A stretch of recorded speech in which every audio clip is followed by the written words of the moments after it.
పెట్టి తర్వాత అక్షతలు తీసుకొని గణపతయే నమః అనుకుంటూ పూజ చేయండి.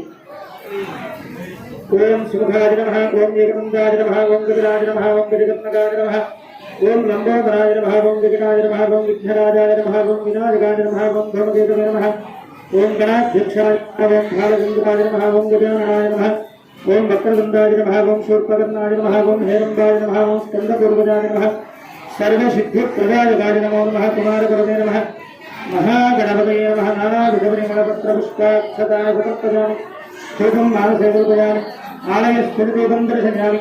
జ్యోతదీపానంతరం శుద్ధ ఆచమనం. ఒక చుక్క నీరు వేయండి కర్ణపాలతో స్వామి దగ్గర. శుద్ధ ఆచమనం సమర్పయామి. మీరు వెండి గిన్నెలో కొండలు తీసుకున్నారు కదా, ఆ వెండి కొండల గిన్నెని స్వామి ముందు పెట్టుకోండి.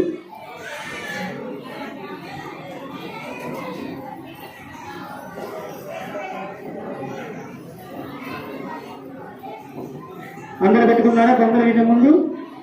తమలపాకుతో ఆ కొండల గిన్నె మీద నీళ్లు చల్లండి.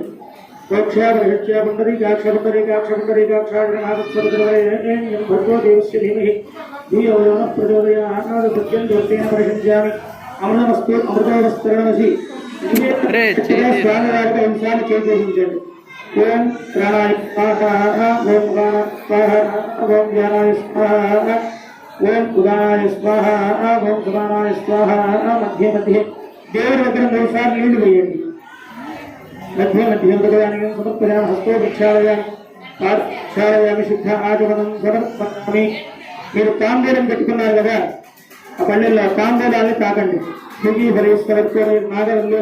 ముక్తాచూర్ణ సమాయుక్తం తాంబూలం ప్రతివృత్తివాన్ తాంబూలం సమర్పయామి. తాంబూల చరణానంతరం మళ్ళీ ఒక చుక్క నీళ్లు వేయండి దేవుడి దగ్గర. శుద్ధ ఆచరణం సమర్పయామి. అధనీరాజన దీపం.